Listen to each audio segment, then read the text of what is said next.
Sveiki gyvi! Džiugu, kad ir šį šeštadienio rytą nusprendėte pradėti su studentiškiausia Lietuvoje laida Universitetai LT. O šiandien joje pamatysite gausybę naujienų. Galėsite susipažinti su violončelių meistrais iš pajūrio. Sužinosite, kaip studentai gali užsidirbti krūvą pinigų ir kodėl verta dalyvauti Rotary akademijoje. Tačiau dabar trumposios akademinės naujienos. Vilniaus Gedimino technikos universitetas kartu su Maskvos valstybiniu Michailo Lomonosovo universitetu parengė vadovams skirtą tarpdisciplininę magistrantūros studijų programą. Ši studijų programa siūlo naują kompleksinį požiūrį į nekilnojamojo turto vystymą ir valdymą. Šiems procesams taikomi darnios plėtros principai. Beveik prieš metus pradėtas statyti Klaipėdos universiteto mokslinis laivas baigtas. O mes lankėmės šio laivo nuleidimo jūra ceremonijoje. Smalsu išvysti, kaip tai atrodo, viską pamatysite Gabrielės parengtame reportaže. Pirmadienį Vakarų Baltijos laivų statykloje vyko Klaipėdos universiteto mokslinio tyrimo laivo nuleidimo į vandenį šventė. Klaipėdos universitetas ir Vakarų Baltijos laivų statykla sutartį dėl naujo mokslinio tyrimo laivo projektavimo ir statymo pasirašė 2012 metais, o laivo statybos darbai startavo 2013 metų Liepą, taigi projekto įgyvendinimas vyko kaip planuota.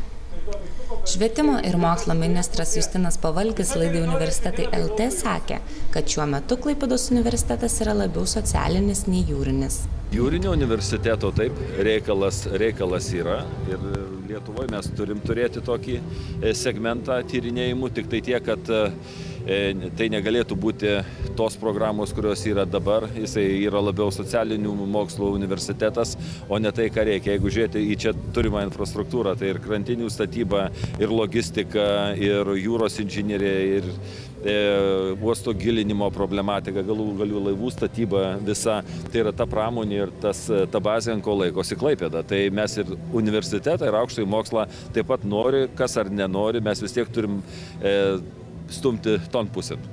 Profesorius habilituotas daktaras, naujasis Klaipėdos universiteto rektorius Eimutis Juzeliūnas dalinosi mintimis, kam bus naudojamas laivas mintis.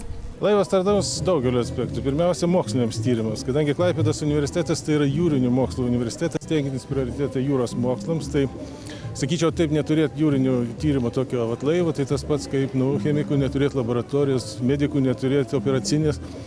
Tai mokslai tarnaus toliau studijom, todėl kad čia bus atliekamas praktikos, todėl tikimės jaunų žmonių pritraukti šitą įdomią sritį. Toliau tarptautiniams ryšiams, todėl kad tikimės įsijungti tarptautinės programas, ne kiekvienas universitetas gali pasigirti tokio objekto, kad jis turi, mes jį turėdami turime šansų įsilieti tarptautinės programas, o taip pat aš manau, kad mes ir verslą turim nepamiršti, nes šitas laivas gali būti gana rentabilus. Mes galim tikėtis užsakymų. Tai yra laivas, kuris atliks geologinius tyrimus, biologinius tyrimus, fizikinius, cheminius tyrimus.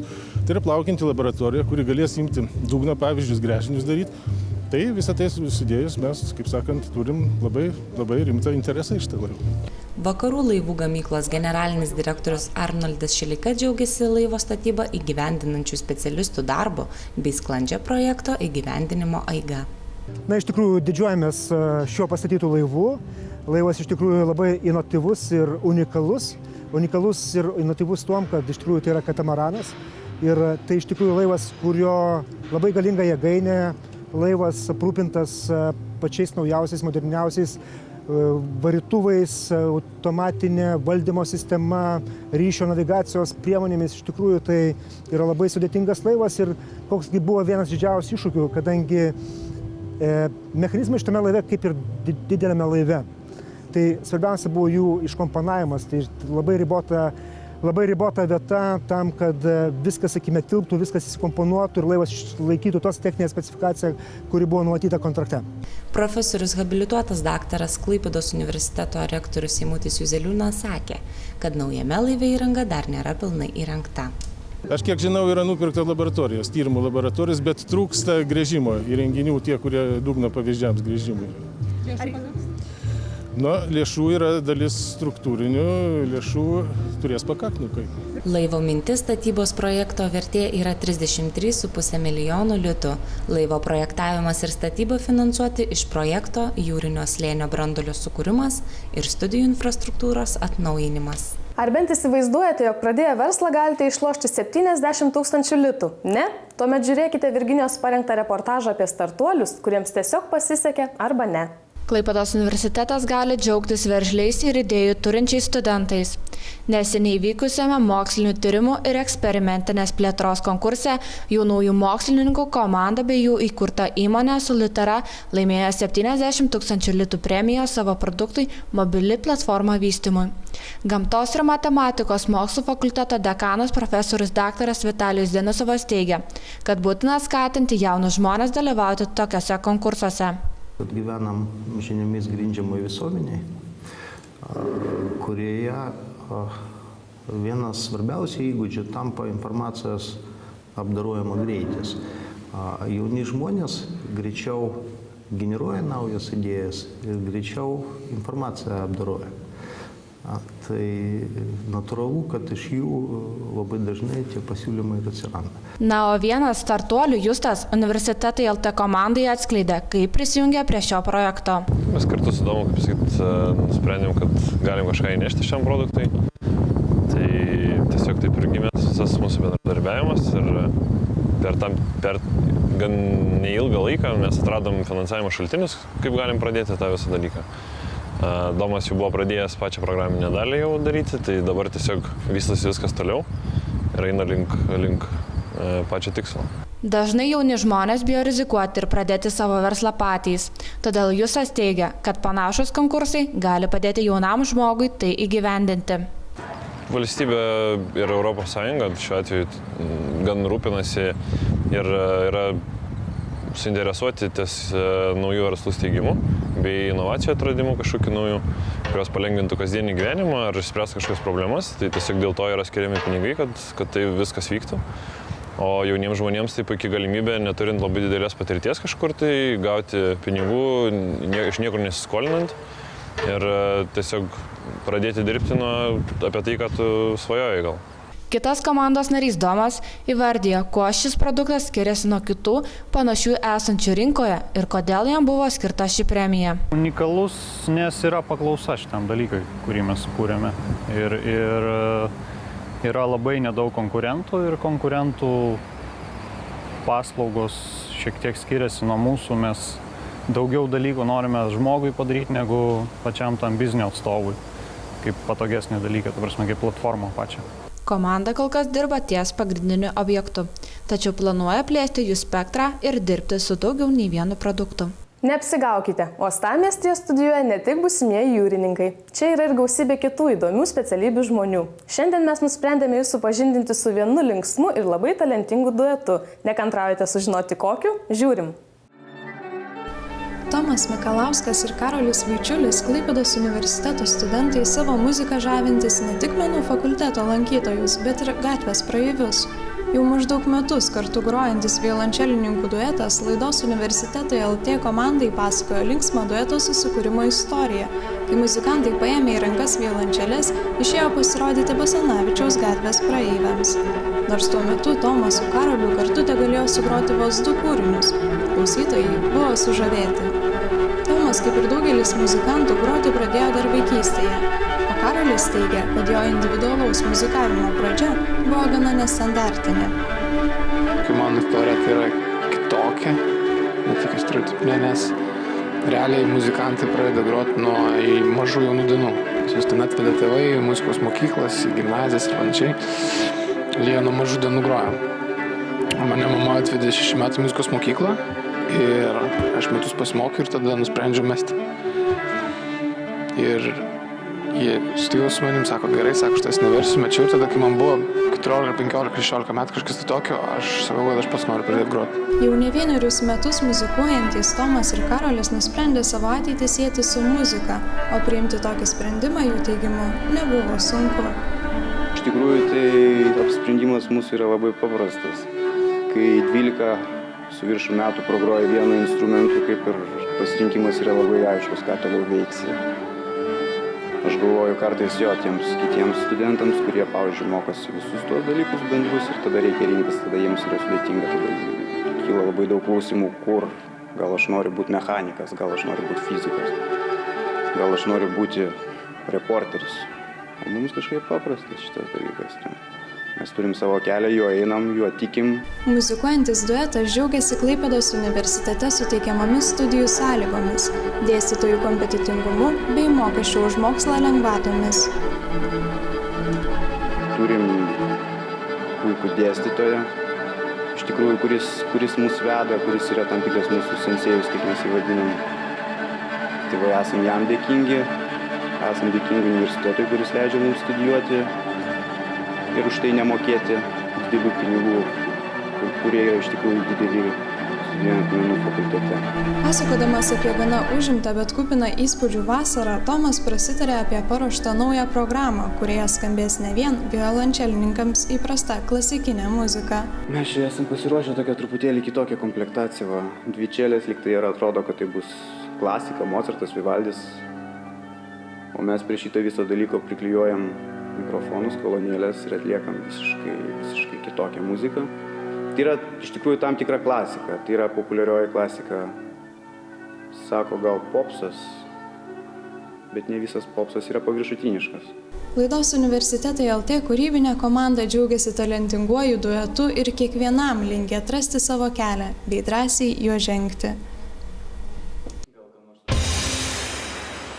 Klaipėdos universiteto socialinių mokslų fakulteto absolventų dėmesiui. Fakultetas švenčia 20 metų jubiliejų.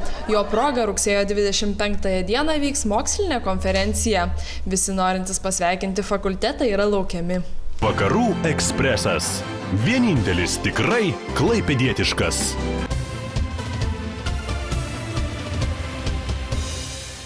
Kasmet Rotary akademija į lyderių mokyklą suburia gausų būrį jaunuolių. Šie metai neišimtis. Kodėl verta dalyvauti šioje akademijoje ir kaip tai padaryti? Reportaže. Rotary akademija tai pasaulėžiūros platinimo, pasitikėjimo savimi ir savo galimybėmis bei pačių galimybių didinimo akademija. Joje gimsta jaunieji lyderiai, kurie galiausiai tampa pavyzdžiais kitiems. Akademija sėkmingai tęsia savo misiją ir jau 6. kartą kviečia jaunuolius registruotis naujam etapui. Rotary akademijos koordinatorė Ugnė įvardijo priežastis, dėl kurių akademija yra labai naudinga jaunam žmogui. Tai yra projektas, kuriame jauni žmonės ieško, kūrė, auga kartu su mentoriais. Čia galima kartu su mentoriais dalintis naujomis idėjomis, nebijoti naujų iššūkių.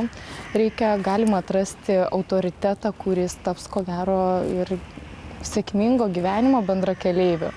Ir projekte dalyvauja Lietuvos Rotary klubų nariai, kurie sukaupia gyvenimišką verslo, profesinę patirtį, dalijasi kartu su studentais ir tiesia pagalbos ranką jiems toliau pradėti ieškoti savęs, naujų iššūkių, naujų atradimų. Sėkmingas akademijos baigimo pavyzdys yra Audrius, kuris tik įkūrė savo nuosavą įmonę, suprato, jog jam reikia pagalbos. Audrius prisipažino, kad Rotary akademija jam nebuvo naujiena, kadangi apie ją jis žinojo jau seniai. Tačiau tik po susidūrimo su sunkumais nusprendė, jog reikia surizikuoti ir užpildyti anketą. Patekęs į akademiją, Audrius gavo mentorę, kuri jam padėjo susidoroti su verslu. Aš įkūriau vieną iš įmonių, kuri vadinasi Thermal Generator. Ir tada supratau, kad pasaulis nesusideda vien tik iš elektros inžinerijos. Gal ir gerai, gal ir blogai, nežinau. Bet tada atsirado tam tikrų klausimų, į kuriuos aš pradėjau ieškoti atsakymų. Kadangi taip, aš žinau labai daug Omo dėsnį, žinau, kokie procesai vyksta elektros pavaruose ar dar kažkur. Kaip verslas, kaip EBITDA, kaip tenais vyksta rinkodara, kaip tai buvo man toks tiek nežinomų klausimų. Šių metų registracija į Rotary akademiją vyksta iki spalio 12 dienos, o akademijos atidarimas jau lapkričio mėnesį. Organizatoriai skatina registruotis internetinėje svetainėje www.rotaryakademija.lt. Koordinatorė Ugnė laidos Universitetai LT komandai pasakoja, kas laukia dalyvių po registracijos ir atrankos. Pradžioje yra tiesiog Rotary akademijos atidarimas, kurio metu poros susiporuoja. kaip sakant, mentoriai kartu su studentais vieni kitus atrenka. Ir to projekto metu jie gali susitikti. Kas nori į savaitę kartą, kas nori daugiau, kas nori rečiau. Jie paprasčiausiai įgyvendina savo projektus. Tai gali būti jų idėja, tai gali būti mentoriaus idėja. Universitetai LT komanda prisideda prie skatinimų surizikuoti ir prisijungti prie akademijos. Kas gali žinoti, galbūt tai bus pirmas žingsnis lik sėkmingos karjeros arba individualios svajonės ar idėjos išsipildymo. Klaipėdos jaunimo teatras pradeda jau 3-ąjį sezoną. Teatro vadovas Valentinas Masalskis žada, jog jis bus dar intensyvesnis ir produktyvesnis nei iki šiol. Jaunimo teatro repertuarą papildys 3 nauji spektakliai, o artimiausi pasirodymai numatomi jau rugsėjo 24-25 dienomis gastrolių Vilniuje metu. Su nekantrumu laukiame, kol galėsime pamatyti atsinaujinusius teatralus, o dabar siūlome prisiminti, kokiais netradiciniais sprendimais jie mus džiugino dar ne taip seniai praėjusioje Senojo turgaus nakties šventėje. Rugpjūčio pabaigoje Klaipėdos senajame turguje šurmuliavo jau tradicija tampanti šventė Senamiesčio turgaus naktis. Juokaujama, jog 4. kartą rengiamas renginys kasmet vis didėja ir šiemet nebetelpa vienoje erdvėje. Taigi organizatoriai nusprendė dalelę šventės perkelti ir į miesto gatves bei viešąjį transportą. Atiduodami duoklę lietuvių literatūros klasikui Kristijonui Donelaičiui, Klaipėdos jaunimo teatro aktoriai džiugino miestiečius dar nematytų sprendimų – Donelaičio autobusu.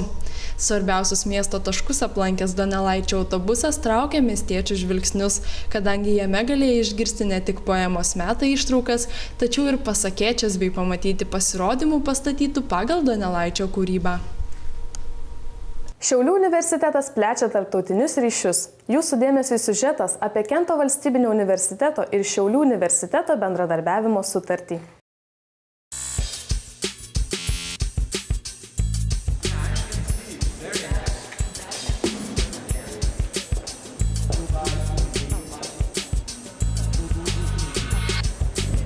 Could you please tell us your main goals to your visit to Lithuania? Yes, this is my first visit to Lithuania, and I have visited 3 universities in Vilnius, Kaunas, and here in Šiauliai. And I also had a meeting with the Vice Minister of Education in Vilnius. And the reason for my trip is to have a better understanding of what kind of collaboration my university, Kent State University, can develop with academic institutions in this country. And so what are your impressions so far? Šiauliai here, I think, is a regional university, if I may define it like this, with its own peculiar characteristics in relationship to the location and the country. What cooperation perspectives could you highlight? Well, we have an agreement. We have an agreement that we signed in 2011 that has not been active at all. And this is the main reason for my visit. I think there are a few things that we can do. The most important one is for Šiauliai University to send some scholars to Kent for an extended period of time to get acquainted with our university and to develop research relationships with our faculty. That's the first thing, and the most important one, because real academic partnerships are developed by faculty, not by administrators. Then we have a bilateral agreement for students' exchange that is not easy to manage because of our different financial arrangements. In the United States, education is more expensive than in Europe. However, I'm willing to accept a few students every year from Šiauliai University. Let's start with even just 1 or 2 in key areas, and we will try to build on that. The third thing, that this is more ambitious, is to try to become part of a network that would allow jointly Šiauliai and Kent State to submit proposals for the EU funding for research. Na, o dabar siūlome pasižiūrėti, kaip kolegoms iš Kauno sekėsi domėtis naujovėmis kasmet vykstančiame renginyje Erdvėlaivis Žemė.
Štai ir viskas, ką buvome paruošę jums šią savaitę. Įkyriai primenu, jog laida kartojama pirmadieniais 9:25 per TV6, o internete ją visuomet galima rasti adresu www.tv3play.lt ir mūsų YouTube paskyroje. Nuo Facebook'e mes, kaip ir beveik visi, kolekcionuojame pakeltus nykščius. Tad lauksim tavo nykščio ir pačio tavęs kitą šeštadienį čia tuo pačiu laiku. Iki!